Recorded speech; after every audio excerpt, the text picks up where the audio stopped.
நண்பர்கள் அனைவருக்கும் வணக்கம். எல்லா வருஷமும் பிறக்குது, அந்த வருஷம் முடியுது. இதுக்கு இடையில எல்லா வருஷமும் நம்ம ஒரு இதை நான் செய்ய போறேன் அப்படின்னு ஒரு உறுதிமொழி எடுத்துப்போம். ஆனால் அந்த வருஷம் முடிகிற வரைக்கும் நம்ம எதுவுமே செய்ய மாட்டோம். ஒரு சிலர் செய்யலாம்.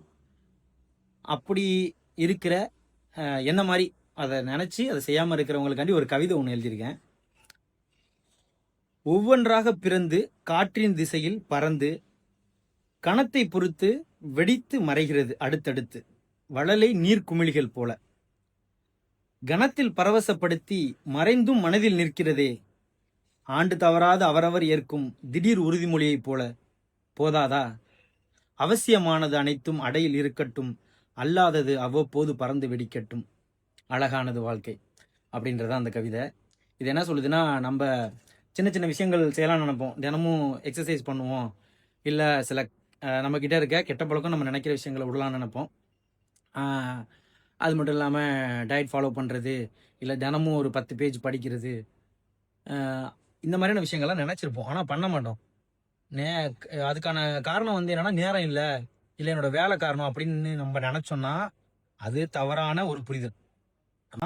இல்லை அதை சம்மந்தமாக என்ன பண்ணுறாங்க, நம்மளுக்கு பிடிச்ச விஷயத்த வேறு யாரோ ஒருத்தங்க பண்ணுவாங்கள்ல, அவங்கள நினச்சி ஃபாலோ பண்ணலாம். அந்த மாதிரி விஷயத்த நம்ம பண்ண முயற்சி பண்ணுவோம். அதனால தான் இந்த அவ்வப்போது பிறந்து பறக்கும் நீர்க்குமிழிகள் போல வெடிக்கட்டும்னு அதான் சொல்கிறேன். யாரோ ஒருத்தங்க பண்ணியிருப்பாங்க, அதை பார்த்துருப்போம், அது மூலயமா நம்ம இன்ஃப்ளூயன்ஸ் ஆகிருப்போம் நம்மளுக்கே தெரியாமல். அதனால தான் அந்த விஷயத்தை நம்மளால் கண்டினியூ பண்ண முடியாமல் போகுதுன்னு நினைக்கிறேன். ஸோ இந்த மாதிரியான விஷயங்கள் நம்மளால் பண்ண முடியும் அப்படின்னு நீங்கள் வருத்தப்படுறதை விட, நமக்கு மனசார ஒரு விஷயத்தை பிடிச்சிருக்கும், அந்த விஷயத்தை கண்டினியூ பண்ணுறதுக்கு முயற்சி பண்ணுவோம். இப்போ நீங்கள் உடற்பயிற்சி செய்யணும்னு ஆசைப்பட்டு ஜிம்முக்கு போகணும் காசு கட்டி அது போகாமல் இருந்தாலும், தினமும் அந்த டைமில் எந்திரிச்சு சின்ன நடைப்பயிற்சியிலேருந்து தொடங்குவோம். நான் அப்படி தான் நிறைய ஆசைகள் இருந்தது, அது எதுவுமே பண்ண முடியலன்னு வருத்தப்பட்டு இருந்தேன். இன்னிலேருந்து துவங்குறேன். இதுலேருந்து 21 நாளாக பிரிச்சுக்கலாம் அப்படின்னு என்னோட விருப்பம். என்ன போலயே உங்களுக்கும் நிறைய ஆசைகள் இருந்து நீங்கள் இதை கண்டினியூ பண்ண முடியாமல் போயிருந்தா, அது என்ன ஆசை, அது ஏன் உங்களால் பண்ண முடியல அப்படின்னு விருப்பம் இருந்தால் அதில் கமெண்ட் பண்ணுங்கள்.